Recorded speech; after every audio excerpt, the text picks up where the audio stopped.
আসসালামু আলাইকুম, কেমন আছেন সবাই? নিশ্চয় ভালো আছেন। আজকে আমি আপনাদের জন্য নিয়ে এসেছি অসাধারণ সুস্বাদু এবং দুর্দান্ত স্বাদের গ্রামের পরিবেশে রান্না কলার মোচা এবং চিংড়ি মাছের সাথে সুস্বাদু ভাজি। আর এটা এমন একটা রেসিপি যা একবার খেলে বারবার খেতে ইচ্ছা করবে। আর এই রেসিপিটা করতে যা যা লাগবে সেই উপকরণগুলো আপনাদেরকে জানিয়ে দেব। আর ভিডিওটি সম্পূর্ণ দেখতে থাকুন কিভাবে আমি তৈরি করি। তো প্রথমেই চলুন আমি এটা কিভাবে তৈরি করি সেটা আপনাদেরকে দেখাই। আর এর জন্য কলার মোচা কেটে ফুলগুলোতে খুব ভালো করে পরিষ্কার করে ধুয়ে নিতে হবে। আর এর ভিতর যে একটা শীষ থাকে শক্ত, শীষটা বাদ দিয়ে দিতে হবে। এটা যদি থাকে তাহলে এই কলার মোচা সিদ্ধ হবে না। আর অবশ্যই আপনাদেরকে খেয়াল রাখতে হবে এই কলার মোচা কাটার পর পানির ভিতরে লবণ আর হলুদ দিয়ে দিতে হবে, নয়তো এই কলার মোচা কালো হয়ে যাবে। এই লবণ আর হলুদ দিয়ে 10 মিনিট মতো ভিজিয়ে রেখেছিলাম। ধুয়ে পরিষ্কার করে আমি রান্নার কাজ শুরু করে দিব। আর আমার এই ভিডিওটা যারা দেখছেন তারা অবশ্যই কমেন্ট করবেন, কারণ কমেন্ট করলে আপনাদের এই রান্নার ভিডিওতে আরও আমি উৎসাহ পাই, আপনাদের নতুন নতুন রেসিপি দেখাবো।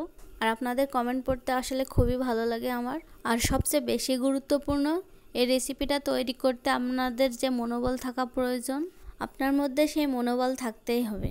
কারণ এই রেসিপিটা একমাত্র সেই তৈরি করতে পারে যার রুচি খুবই উন্নত পরিমাণ, যারা রুচি নিয়ে খেতে ভালোবাসেন। কারণ এই রেসিপি সুন্দর হয় সেই সব মানুষদের জন্য। আর এদিকে চুলার উপর কড়াই বসিয়ে তাতে তেল দিয়ে চিংড়ি মাছগুলোতে লবণ আর হলুদ দিয়ে বেশ খানিকটা লাল করে ভেজে নিতে হবে। ভেজে নিয়ে এটা উঠিয়ে রেখে তারপর ভিতরে আবার কিছু তেল দিতে হবে। তেলের ভিতরে রসুন কুচি, পেঁয়াজ কুচি, চেরা কাঁচামরিচ, লবণ, হলুদ, আস্ত জিরা, ধনিয়া গুঁড়া এগুলো ভালোভাবে কষিয়ে নিয়ে হালকা পানি দিয়ে আবার একটু কষাতে হবে। কষানো হয়ে গেলে যে মোচা সিদ্ধ করে রেখেছিলাম সেই মোচা সিদ্ধ পানি ঝরিয়ে রেখে এই কষানো মশলার ভিতরে দিয়ে দিতে হবে।